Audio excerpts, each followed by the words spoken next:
अच्छा students, next है जी, हम फ्रिक्शन को डिस्कस कर रहे थे। क्विक क्विज है कि why is it easy to roll और सिलेंड्रिकल रेजर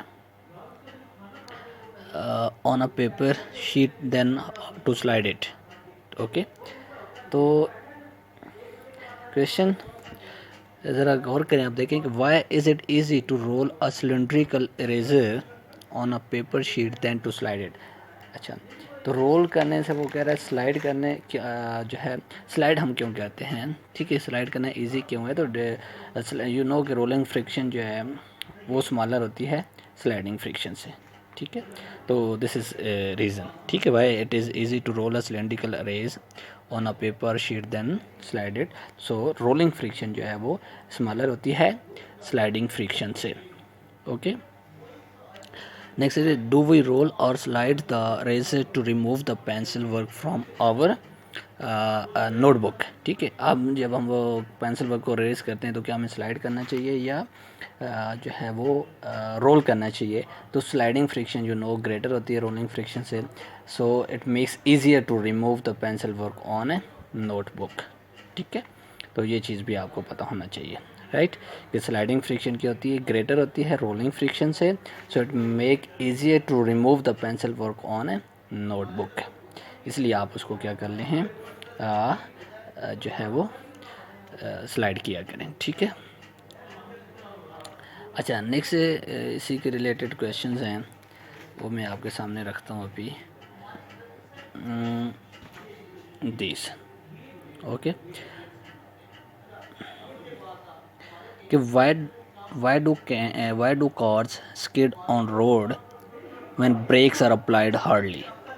ठीक है, वाई डू कॉर्स स्किड, जैसे वो कहते हैं कि आप ब्रेक्स अप्लाई करते हैं बहुत सख्ती से तो कार्स क्या हो जाती हैं, वो स्किड हो जाती हैं। उसकी रीज़न क्या है, रीज़न ये कि जब आप स्ट्रांगली मूविंग कार की ब्रेक अप्लाई करते हैं तो इट्स टायर्स क्या हो जाते हैं एट द सेम, मतलब उसी टाइम लॉकअप हो जाते हैं, मतलब वो टर्निंग स्टॉप टर्निंग हो जाती है एंड कार क्या हो जाती है, वो स्किड कर जाती है। किस वजह से, due to its large momentum.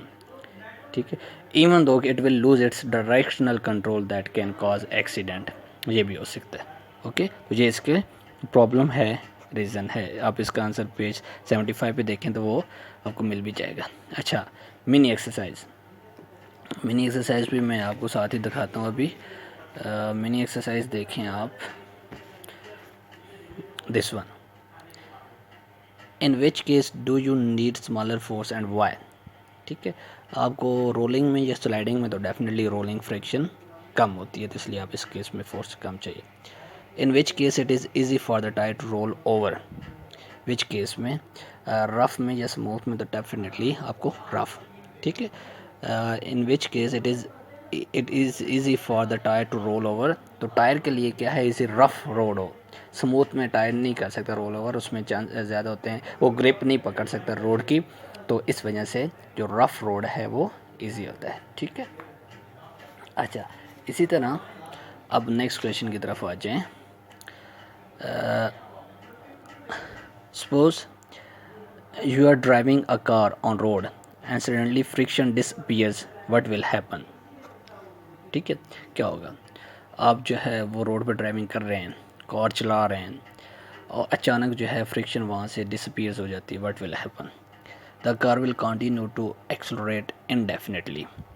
ठीक है, and can't be made to stop. Car will continue, वो डेफिनेटली जब फ्रिक्शन नहीं होगी तो कार हमेशा हमेशा हमेशा कंटिन्यू रहेगी एंड इससे क्या होगा, can not made it to stop.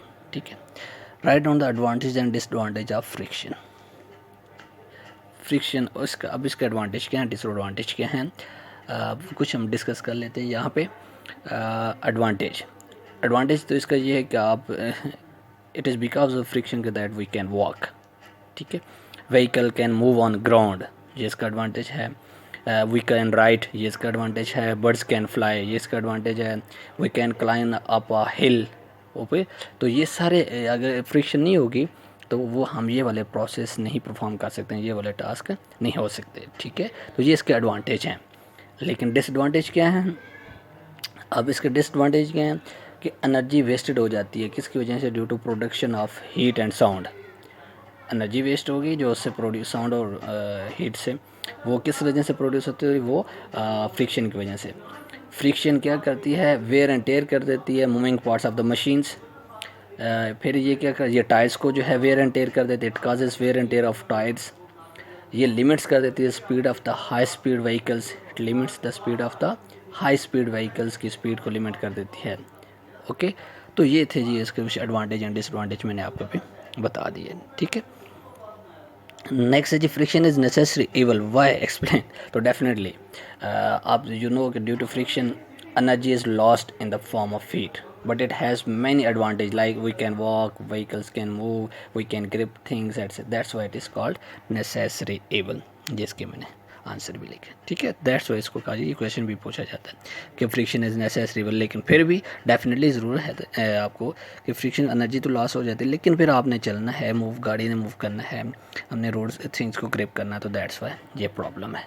Okay, अब नेक्स्ट है जी methods to reduce friction. Friction को रिड्यूस करने के मेथड्स क्या हैं। एक तो ये है कि सबसे पहले आप जो है वो आपकी सरफेस है उसको स्मूथ करें। एक तो ये इसका मेथड है कि making the sliding surface smooth. Okay, दूसरा ये है कि आप क्या करें कि जो शेप है, जो मूविंग ऑब्जेक्ट्स की उनकी शेप स्ट्रीमलाइन शेप करें, ताकि जैसे कार्स हैं, एरोप्लेन्स हैं, ताकि उसके कम से कम उसको रेजिस्टेंस का जो है वो सामना करना पड़े और वो अपनी स्पीड को मैक्सिमाइज़ कर सके, ठीक है। फिर या स्लाइडिंग सरफेस को आप लुब्रिकेट कर दें, या आप दूसरे मैंने कहा था बॉल बेयरिंग या रोलर बेयरिंग्स आप यूज़ करें, तो उससे भी आप क्या कर सकते हैं, फ्रिक्शन को रिड्यूस कर सकते हैं। Thank you students.